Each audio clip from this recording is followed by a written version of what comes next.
Britain's most haunted house sits at 30 East Drive in Yorkshire, and it's the site of a poltergeist best known as the Black Monk of Pontefract. In the late 60s, the Pritchard family moved into the home and immediately began experiencing a haunting that didn't let up until the day they moved out. Over the course of their stay in one of the few real haunted houses in the world, they experienced banging, things flying off the walls, and even a full-body apparition.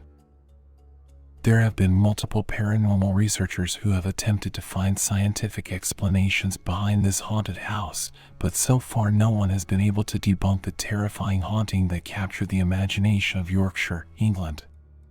Paranormal investigator Nick Groff and his team spent 100 hours inside the house in order to find proof of the afterlife in Britain's Black Monk house, and he not only managed to amass some very interesting evidence, but he may have come face to face with the entity.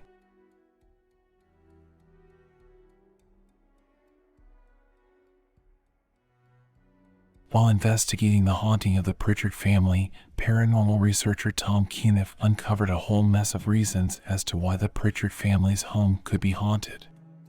First, he discovered that the home itself was built on top of a battleground, which is basically code for a site where people die violent deaths. If that weren't enough to make the house ghost headquarters, Cuniff found even more horrible things in the home's past to ensure that it would become the grand central station of paranormal activity. Not only was the house a makeshift burial ground, but the land it was built on stood directly across from the town's gallows. And that's still not it. History piled on even more horrific circumstances surrounding the house. In the 16th century, a monk was executed in the gallows for raping and murdering a young girl. And that is how you get a super haunted house.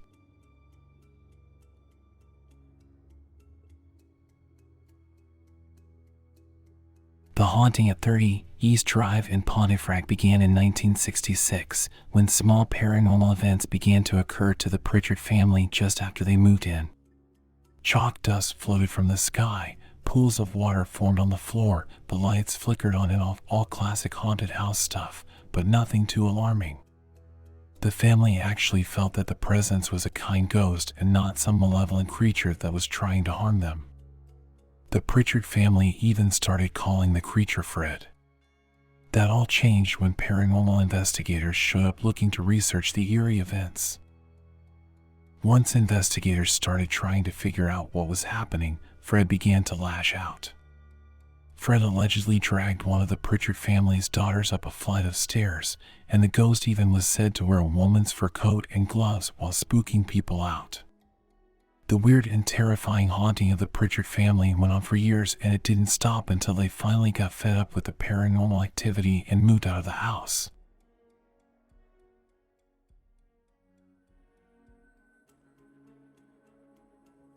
Many hauntings are so hard to prove not only because of a lack of evidence, but because they're also only seen by a few people.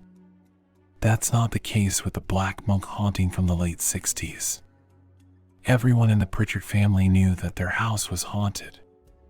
They were seeing creepy shadows walking through their home at night, and Joseph Pritchard even allegedly saw a spirit wearing robes floating over his bed one night.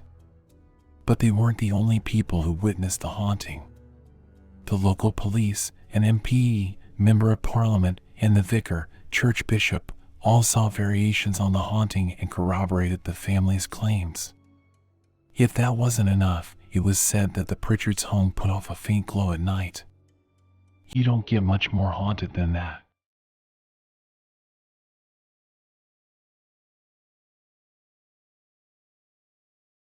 The host of Paranormal Lockdown and respected paranormal researcher Nick Groff claims that he was drawn to Britain's most terrifying haunted house because he felt that it held the key to exorcising a spirit haunting his own family. Groff believes that after investigating the Hinsdale house in New York, an entity followed him home and began to wreak havoc on his life. While attempting to perform a cleansing ritual on his home, one of his ghost hunting gadgets said Pontefract. While that could have been a simple coincidence, it's hard to ignore the synchronicity of a man investigating a ghost in his home in one of the most haunted houses in history. Groff decided to investigate the Yorkshire home, hoping that it would provide closure for him and his family.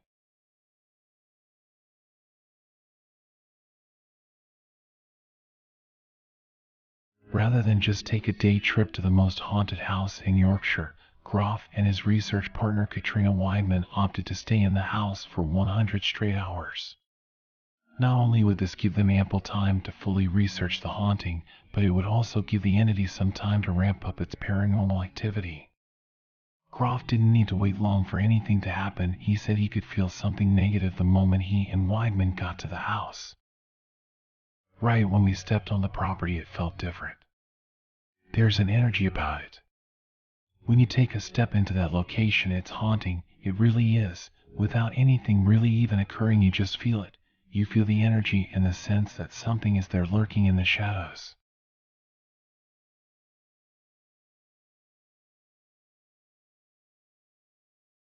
Once inside the Pritchard house, Groff attempted to have a nice chat with the ghost. After taking some initial readings, he reached out to the monk and asked if the entity would move a ball, and it did. This led Groff to believe that the entity was a kind spirit, if not ambivalent to his presence. But then things changed. Within a few hours, the ghost began to knock things off the wall of the home and made the crew feel nauseous. When Groff realized that something was off, he began to ask the ghost questions, and the temperature in the home began to drop.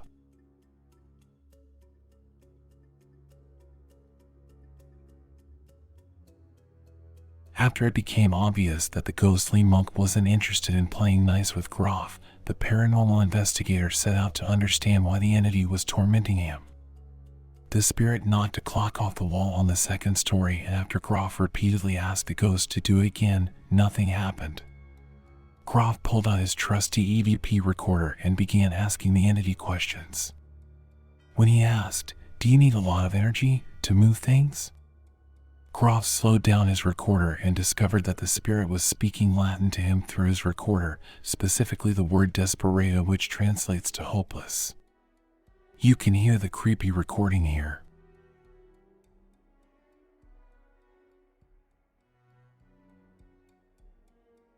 It wasn't long before Groff and Weidman began to get a full taste of the haunting provided by the Black Monk of Pontefract. There were the bumps in the night and slamming doors that are standard with this kind of case, but the entity took things to a new level when it began to attack the ghost hunters sleeping in its home. Doors started slamming, and the ghost hunters managed to film a shadowy figure walking through the home. This is when the ghost became violent. Weidman seems to have taken on most of the brunt of the creature. She says that throughout her time in the house, she felt like something was constantly weighing her down and that she felt like she was stuck in quicksand. She also claims to have been scratched by an entity while exploring the house. And then there was the knife that something left on the stairs. Was it a warning to Groff and Weidman? Or had someone simply forgotten to put away the cutlery?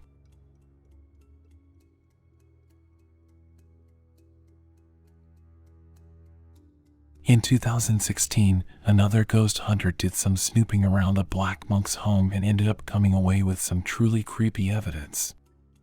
Claire Cowell, another paranormal investigator, says that she's been in the home multiple times. On her trip in late 2016, however, the Black Monk decided to make itself known for some reason. She and her team witnessed marbles being thrown down the stairs before hearing a series of bangs around the house. Cowell and her team stuck around for a few hours, but it wasn't until the end of the night that the ghost showed itself. While getting a glass of water, Cowell heard something at the top of the stairs and went to investigate. She took a photo of the dark staircase, and it wasn't until she looked at the photo that she realized she'd captured visual proof of a paranormal entity. The arm you can see in the photo is not a solid form. It looks like mist and is very strange, but you can see the sleeve of a robe hanging down.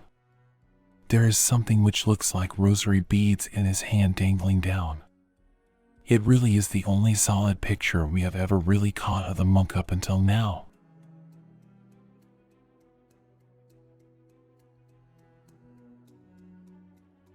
Whether or not you believe in ghosts or poltergeist activity, you have to admit that something very strange is happening in this house. And as interesting as it would be to conduct a 100-hour paranormal investigation of the home, living there would be another story. British advertising maven Bill Bungay anticipated the concept of haunted tourism, so he purchased the Yorkshire home and turned it into a destination B&B of sorts where you can stay if you feel like being tortured by a ghost for the evening. Bungay allegedly won't stay in the home, but that didn't stop him from producing the 2012 film When the Lights Go Out, a horror movie loosely based on the Black Monk case. Even if you do fancy yourself a paranormal investigator, Bungay insists that you don't stay the night. The home's website reads, 30 East Drive, Pontefract is not a traditional guest house, a hotel, or a B&B. It isn't catered for, you won't be covered by insurance, and frankly, the owner does not recommend that you stay here.